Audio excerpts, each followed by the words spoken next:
Hello viewers, आज के video में हम कर रहे हैं कक्षा 9वीं हिंदी रेमेडियल बुक का सॉल्यूशन। और आज हम इसमें क्षितिज वाला जो भाग है उसके काव्य खंड के पेज नंबर 53 और 54 पे एक वाक्य वाले उत्तर वाले प्रश्न और सत्य असत्य वाले प्रश्नों को हल करेंगे। मतलब पेज नंबर 53 और 54 का सॉल्यूशन करेंगे।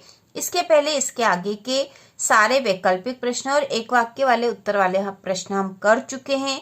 यदि आपने नहीं देखा तो चैनल पर देख लीजिए। और 9वीं वार्षिक परीक्षा की यदि आपको संपूर्ण तैयारी करनी है तो आप चैनल को देखते रहिए। तो प्रश्न है, मेघ आए कविता की भाषा कैसी है? मेघ आए कविता की भाषा कैसी है? तो इसका उत्तर इस प्रकार से लिखना है, मेघ आए कविता की भाषा, मेघ आए कविता की भाषा सहज सरल है। सहज सरल है, क्योंकि यहाँ पे एक वाक्य में उत्तर लिखना है इसलिए हमें पूरा वाक्य ही बनाकर उत्तर में लिखना होगा। इसके बाद दूसरा है, कवि ने गांव को हरता जनमन क्यों कहा है? तो इसका उत्तर है क्योंकि गांव की हरियाली लोगों के मन को लुभा रही है।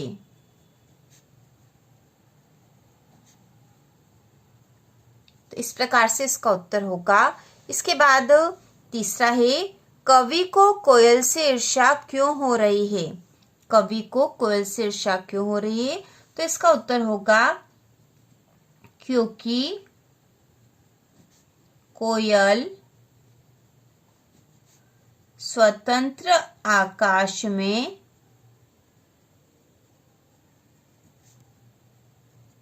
उड़ सकती है,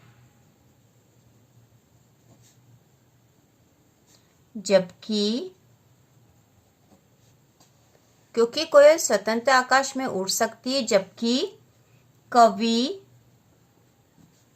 जेल में बंद है। क्योंकि यहाँ प्रश्न था कवि को कोयल से ईर्ष्या क्यों हो रही है, तो इसका उत्तर होगा क्योंकि कोयल स्वतंत्र आकाश में उड़ सकती है जबकि कवि जेल में बंद है। इसके बाद चौथा प्रश्न है, मनुष्य ईश्वर को कहाँ कहाँ ढूंढता फिरता है? तो इसका उत्तर होगा मनुष्य ईश्वर को मंदिर, मस्जिद में ढूंढता फिरता है। इसके बाद प्रश्न है, छायावाद के 4 प्रमुख स्तंभ कवि कौन कौन से? तो छायावाद के 4 प्रमुख स्तंभ कवि जो हैं उनके नाम हमें यहाँ लिखने हैं। तो इसमें सबसे पहले हम लिखेंगे जयशंकर प्रसाद, जिन्हें छायावाद के प्रवर्तक कहा जाता है। इसके बाद दूसरे नंबर पे हम लिखेंगे सुमित्रा नंदन पंत। इसके बाद तीसरे नंबर पर हम लिखेंगे सूर्यकांत त्रिपाठी निराला।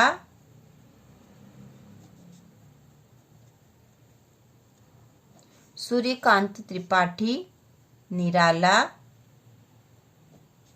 और फिर चौथे नंबर पर हम लिखेंगे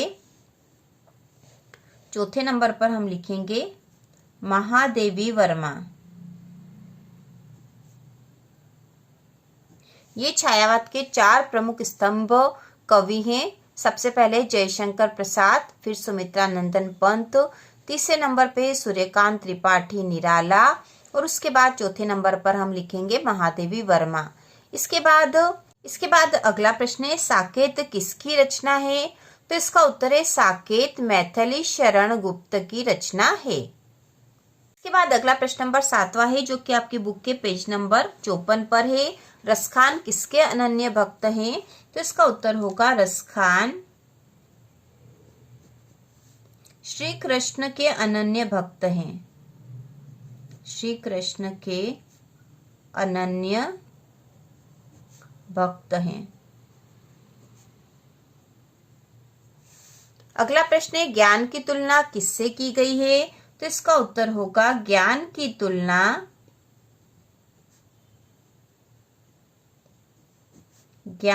तुलना हाथी से की गई है।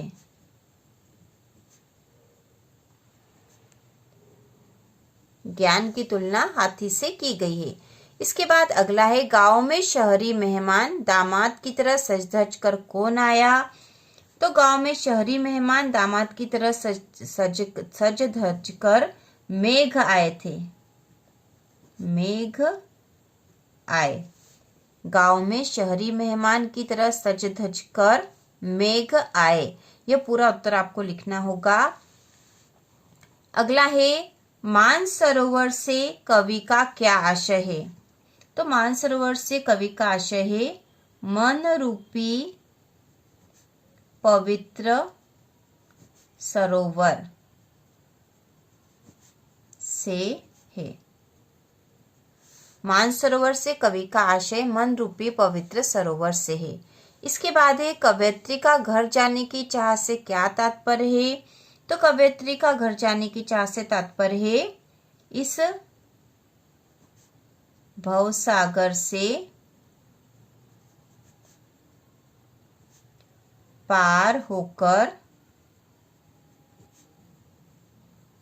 ईश्वर में लीन होना। कवयित्री का घर जाने की चाह से क्या तात्पर्य है? तो इसका उत्तर होगा कवयित्री का घर जाने की चाह से तात्पर्य है कि इस भवसागर से पार होकर ईश्वर में लीन होना। इसके बाद अगला प्रश्न है कवि का ब्रज के वन बाग और तालाब को निहारने के पीछे क्या कारण है? तो इसका उत्तर होगा कवि का ब्रज के वन बाग और तालाब को निहारने के पीछे कारण श्री कृष्ण की याद व उनका प्रेम है। ठीक है, क्योंकि श्री कृष्ण की जन्मस्थली थी ब्रज और वहीं पर उन्होंने अपनी बाल लीलाएं करी थी, इसलिए कवि उन्हीं स्थानों को देखना चाहते हैं और उन्हीं स्थानों पर रहना चाहते हैं। तो वहाँ पे श्री कृष्ण की यादें हैं और श्री कृष्ण का प्रेम है, इसलिए वह उन चीजों को निहारना चाहते हैं। इसके बाद जो प्रश्न है वह सत्य असत्य वाले हैं। तो यह प्रश्न है कबीर एक समाज सुधारक थे। तो यह कथन सत्य है। अगला है रसखान के गुरु का नाम गोस्वामी विठल दास था। तो यह कथन भी सत्य है। इसके बाद है माखनलाल चतुर्वेदी की रचना साहित्य देवता है। तो यह कथन भी सत्य है। इसके बाद है सुमित्रानंदन पंत प्रकृति प्रेमी कवि थे। तो यह कथन सत्य है। अगला है ललित की रचनाएं लोक जीवन से प्रेरित नहीं है। तो यह कथन असत्य है, क्योंकि उनकी रचनाएं जो है लोक जीवन से प्रेरित है। अगला है निराला की रचना कुकुरमुत्ता है। तो यह कथन सत्य है। इसके बाद है मीराबाई आदिकाल की कवयित्री है। तो यह कथन असत्य है, क्योंकि मीराबाई भक्ति काल की कवयित्री हैं। अगला है जायसी सूफी काव्य परंपरा के कवि हैं। तो यह कथन सत्य है। इसके बाद है तुलसीदास रीति काल के कवि हैं। तो यह कथन असत्य है, क्योंकि तुलसीदास भक्ति काल के हैं। अगला है सूरदास भक्ति काल की रचना है। तो यह कथन असत्य, क्योंकि सूरदास भक्ति काल के कवि हैं। कामायनी के रचयिता तुलसीदास है। तो यह कथन असत्य, क्योंकि कामायनी के रचयिता है जयशंकर प्रसाद। इसके बाद है ईश्वर काबा कैलाश में मिल सकता है। तो यह कथन असत्य है। अगला है राम भक्ति शाखा के प्रमुख कवि सूरदास है। तो यह कथन असत्य है, क्योंकि राम भक्ति शाखा के प्रमुख कवि तुलसीदास है। इसके बाद है रामचरितमानस की भाषा अवधी है। तो यह कथन सत्य है। और ललित कश्मीरी कवयित्री है। तो यह कथन भी सत्य है। तो इस प्रकार से हमने पेज नंबर 53 के एक वाक्य वाले उत्तर वाले प्रश्न कर लिए हैं और 54 के सत्य असत्य वाले प्रश्न भी कर लिए हैं। तो इसी प्रकार के और वीडियो देखने के लिए कक्षा 9वीं की संपूर्ण तैयारी के लिए चैनल को सब्सक्राइब कीजिए।